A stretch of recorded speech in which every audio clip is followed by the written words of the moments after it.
আসল নাম ছিল অনিমা। রবীন্দ্রনাথ ঠাকুর তার নতুন নামকরণ করেন কণিকা।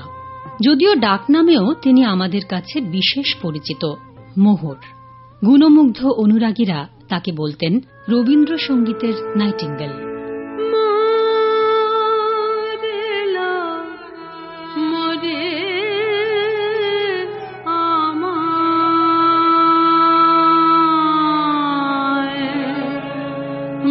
বাঁশিতে ডেকেছে কে,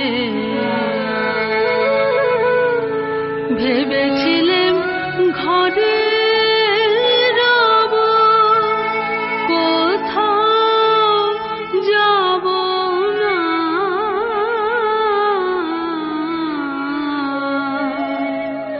ভেবেছিলেন ঘরে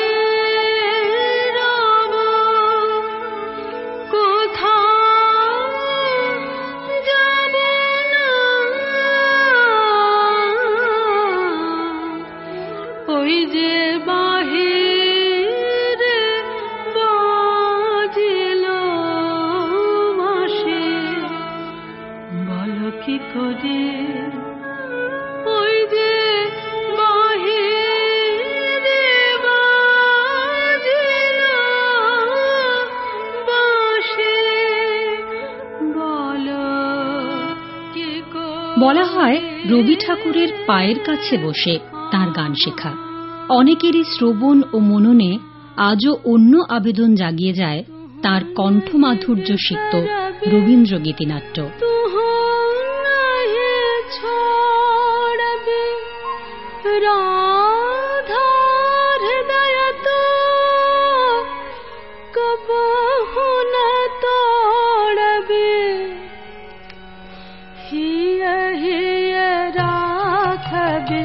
अनुदिन अनुखन अतुलन तोहार ले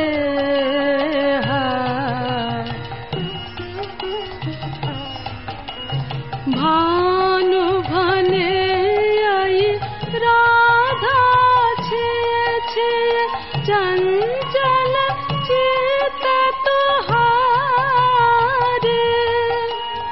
जीवन मरण अधिक सो अब तू देख विचारी मरण रे तू मामा श्याम समान। লেখক সমালোচক সঞ্জয় মুখোপাধ্যায় জানালেন তার ভাবনার কথা। রবীন্দ্রসঙ্গীতের জগতে এক স্বতন্ত্র উচ্চতায় প্রতিষ্ঠিত এই বিখ্যাত সামন্তরিক হেমন্ত মুখোপাধ্যায়, দেবব্রত বিশ্বাস, সুচিত্রা মিত্র এবং কণিকা বন্দ্যোপাধ্যায়, তার মধ্যে কণিকা সম্পর্কে বরং আমরা বলতে পারি যে রবীন্দ্রনাথ যে ক্লাসিকিয়ানা শব্দটির আবিষ্কার করেছিলেন তার একটি মূর্ত প্রতীক। তিনি যখন গান করেন ওগো শোনোকে বাজায়, তখন তার যে ধ্রুপদী উচ্চারণ এবং সুরের যে মহিমা তা মনে করায় আমাদের যে একদিন আকাশ পূর্ণিমা ছিল। রবীন্দ্রনাথ যে আনন্দের সন্ধান করেছেন তা কণিকার গানে মুহূর্তে প্রতিষ্ঠিত হয়ে যায়। তার ডাকনাম মোহর। এই মোহর যে প্রতিটি শব্দে কিভাবে থাকে, কিভাবে উত্তীর্ণ হয়, তা কণিকার যে কোনো গান এই উদাসী হাওয়ার পথে পথে মুকুলগুলি ঝরে। যখন কণিকা গান করেন তখন সত্যিই মনে হয় আমাদের ব্যর্থ বসন্তের মুকুলগুলো রাস্তায় পড়ে রয়েছে, তা কণিকার জন্য অপেক্ষা করছে। আমরা কণিকা এলেই তাকে তুলে নিতে পারবো আমাদের স্মৃতির সম্পদ হিসেবে।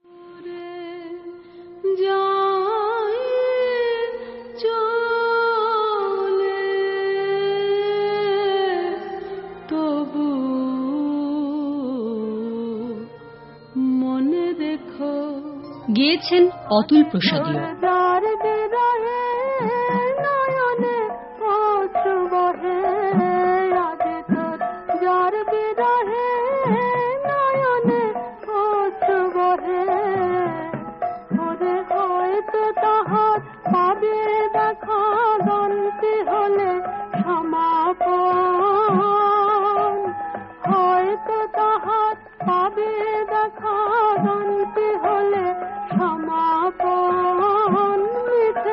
তবুও কণিকা বন্দ্যোপাধ্যায়ের মূল পরিচিতি রবীন্দ্রসঙ্গীত শিল্পী হিসেবেই। অনেকেই বলতেন তার গলা এস্ট্রাজের মতো। সেই এস্ট্রাজের সুর আজও আমাদের মোহিত করে, স্বপ্নাবিষ্ট করে রাখে। ওহে তুমি এসো এসো নাথ হয়ে বসো আমার শূন্য প্রাণে চির